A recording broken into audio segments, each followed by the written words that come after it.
Gee, your hat is making me sneeze. What have you got on your head? Well, you see if you get asked back. Well, it is. It has a lot of pine on it. It is gorgeous. Yeah, It is because I knew Dr. absolutely Nelson gorgeous. was, and actually I did try to shake him, I promise, Nikki, before I put I'm it. just sensitive this evening. I understand, and a lot of people are. And then Tony, it's 3 flowering plants. It's the red maple. You see, and what I are love they? the They red look the little helicopters. Samaras. Yeah, aren't they fun? And then a little bit of, I think, sassafras. Sassafras. Too. Yeah. It plants up in the sandhills, grows real well, and it Yeah. actually can be a little weedy up in there because it rhizomias. I know, but in the fall, isn't the color pretty? But it's Very beautiful. pretty. Tony, I wanted you to give us a little education because you're good at that. And, we were talking about this downy mildew, and Nikki says that we can't replant the impatiens in the same place because it would be in the soil. And then Teresa and I both had such a time last year with cucumbers. Can I plant cucumbers? Is it the same downy mildew? Is it different? Or help me understand, please. Different downy mildews hit different plants. Okay. Different types of plants. Cucurbit or cucumber Yes. in that family, downy mildew, actually does not stay in the soil here through the winter time. Oh, thank goodness. It has to move up from Florida every summer, so it's usually about July before it gets here. So the Okay. best thing with cucumbers and things is squash, plant them All right. early in April, 1st of April. Okay. If we can this year, you know how cold it Yeah, is. yeah. So Yeah. if we can get them out there early, that'd be the way to do it. That's be the way Thank to do you. it. Okay. Yep. So different. So even though we use the name downy mildew, it would be a different species kind of Different, yes. for each plant. They don't. It's not one that It infects doesn't go back everything. and forth Okay. between the different Thank types you. of Thank you. plants. That's reassuring, isn't it? Because I'd hate to think we couldn't have any more cucumbers here. Jeff is up in Rock Hill, and we are so happy because Tim Coghill from Rock Hill has been down from the East ETV station in Rock Hill has been down here helping us, and we so appreciate that. But Jeff, we'll try to help you with your garden question tonight.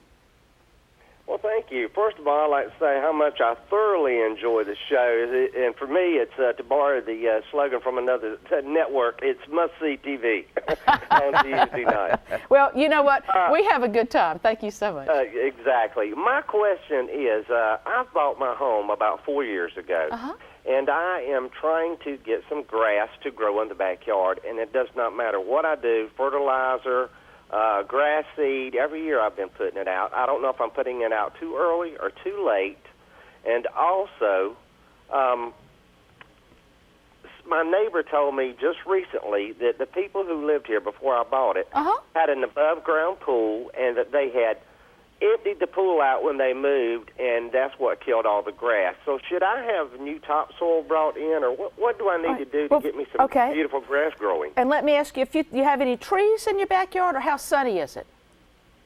Real sunny. That's good. And what kind of... I've only actually got a small backyard. I've got one tree back there, one pine tree actually. But it's good and sunny. And what kind of grass have you tried? I've tried the long fescue, just a couple of different ones. Okay, well, Tony, I've tried some that supposedly grow in the shade, some that grow in full sun, and I just can't get anything to grow. Okay.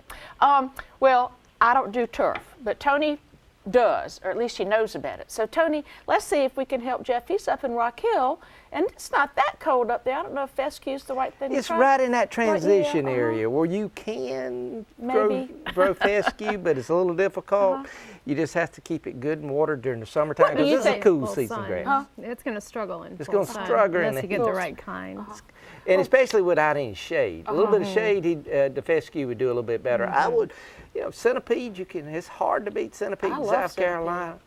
Or And zoysia. it's an easy, low maintenance grass that really, but seeding centipede is kind of hard because the seeds are so small. You have and to you plug it or have it rolled out. Yeah, it's a lot easier to do it that Now, way. he needs to take a soil test because right. centipede, and now he was worried that they'd emptied the pool. I don't think the chlorine or anything would Well, still chlorine be an usually asset. evaporates Yeah, I up. don't It think usually that, goes yeah, up. yeah. Now, if it was one of those salt type pools, it might have had some salt in it, but usually leaches out. Yeah, by now, 4 years. It We've had usually some does. rains, yeah. So- now, you seem to think that you said you like zoysia grass, too. I do. If he likes the texture of the fescue, if he likes that tall bladed turf, he could go with the zoysia. That's very easy to grow, and you could get that seed and throw it out a little bit But the main easier. thing with turf is you've got to cut it correctly, and you cannot overwater it.